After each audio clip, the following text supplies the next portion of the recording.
Selamat pagi anak-anak ibu kelas 3 A dan B.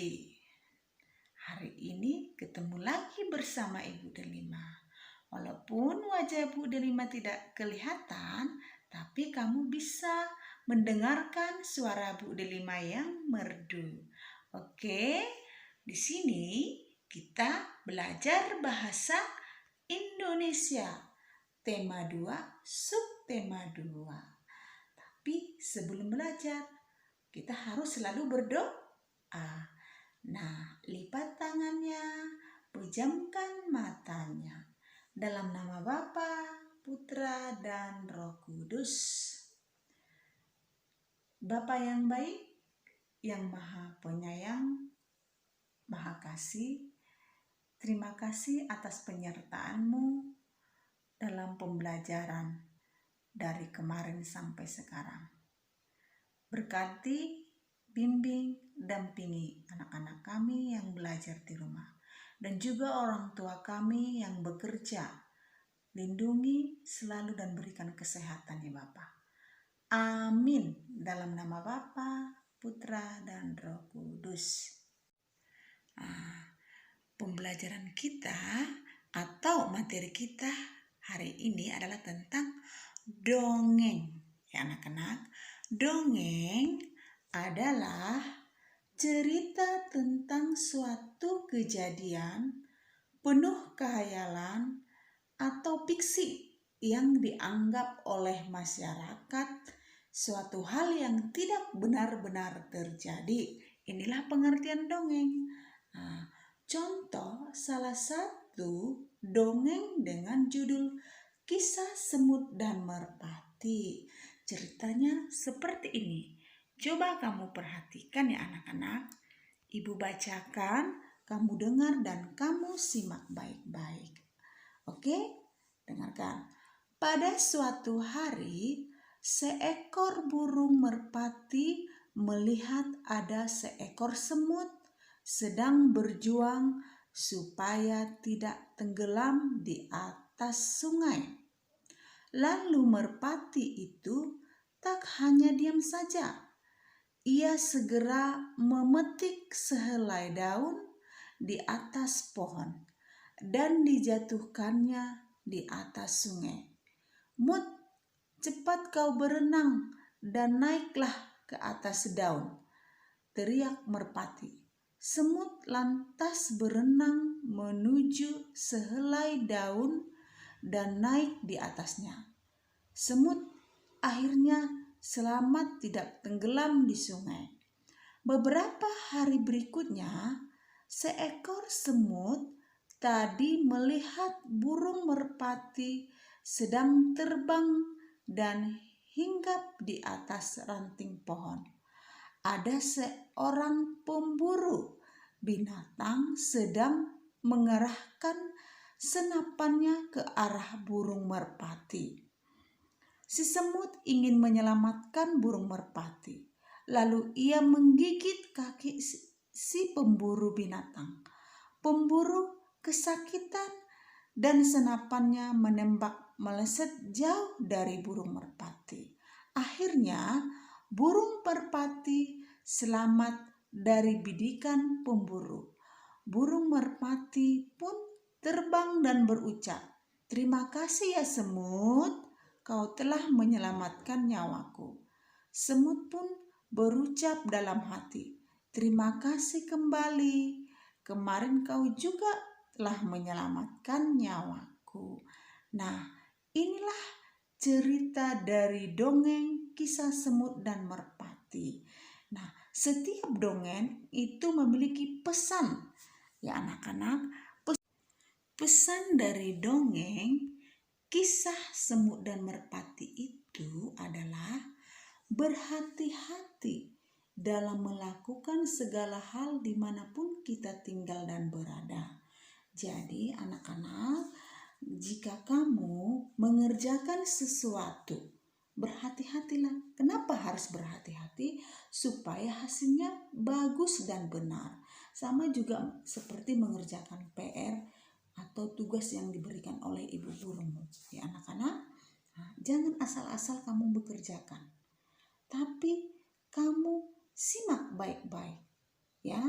Kamu kerjakan dengan teliti supaya hasilnya bagus, dapat nilai 100. Tapi kalau dia mengerjakan tugasnya asal-asalan, maka nilainya tidak bagus. Sama juga kalau kamu disuruh menyuci piring atau menyapu rumah. Nah, ada kan kadang anak-anak menyapu asal disapu tapi masih banyak debunya. Nah, di sini kamu harus menyapunya harus bersih, ya, supaya kamu mendapatkan rumah yang nyaman untuk ditinggal. Nah, pesan yang kedua adalah bila kita suka menolong orang lain yang kesusahan, maka suatu saat bila kita memerlukan pertolongan, pasti akan ada yang menolong dan membantumu. Nah, sama seperti kisah semut tadi dan merpati. Kan pertama si merpati menolong si semut yang tidak bisa berenang.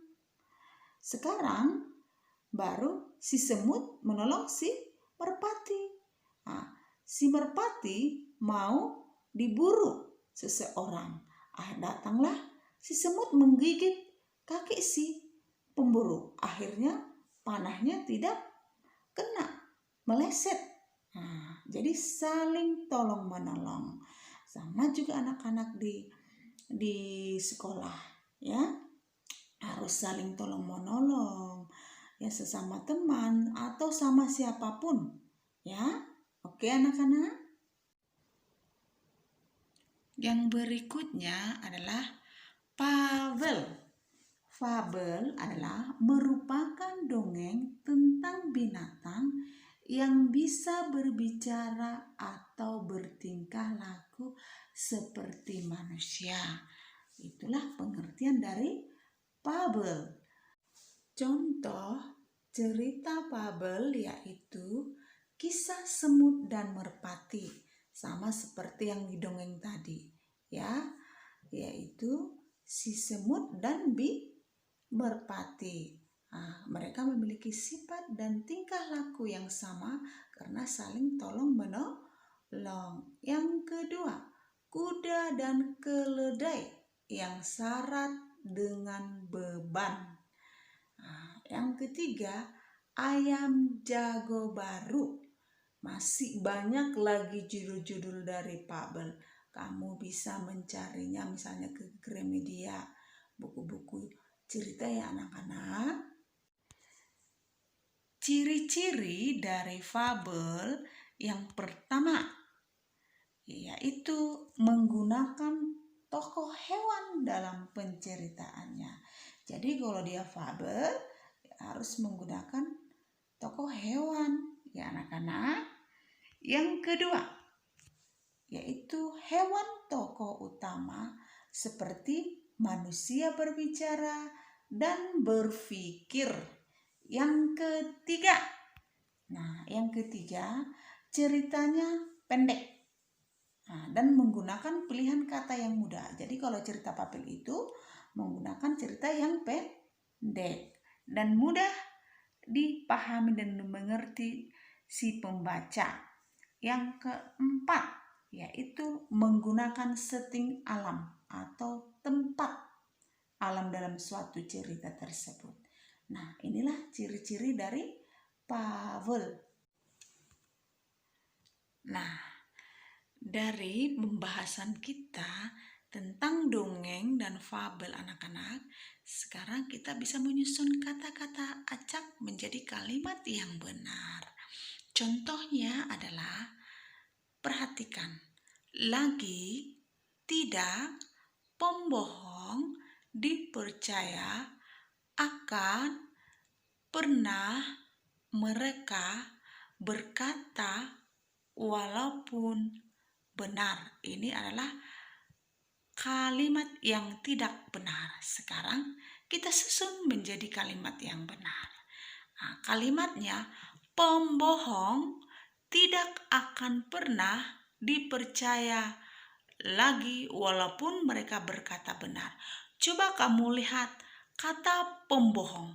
kata pembohong itu adalah urutan yang ketiga pada kalimat acaknya.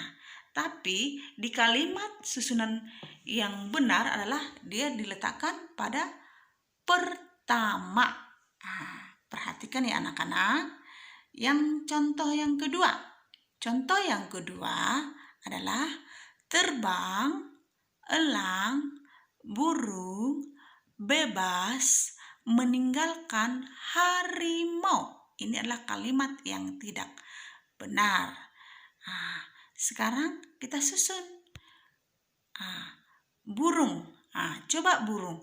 Burung adalah kata yang ketiga, ya kan? Tapi setelah kita susun menjadi kalimat yang benar, kata burung menjadi yang pertama. Jadi burung elang terbang bebas meninggalkan harimau. Seperti inilah anak-anak menyusun kata-kata acak menjadi kalimat yang benar. Jadi harus penuh teliti dan konsentrasi dalam menyusunnya supaya kata-kata yang acak tadi menjadi kalimat yang benar. Oke? Nah, sampai di sini dulu ya anak-anak pembahasan kita, yaitu tentang dongeng dan fabel dan menyusun kata-kata acak menjadi kalimat yang benar. Kamu bisa membaca-baca dongeng, fabel ya, karena banyak membaca, banyak ilmu ya atau pengetahuan yang kita miliki.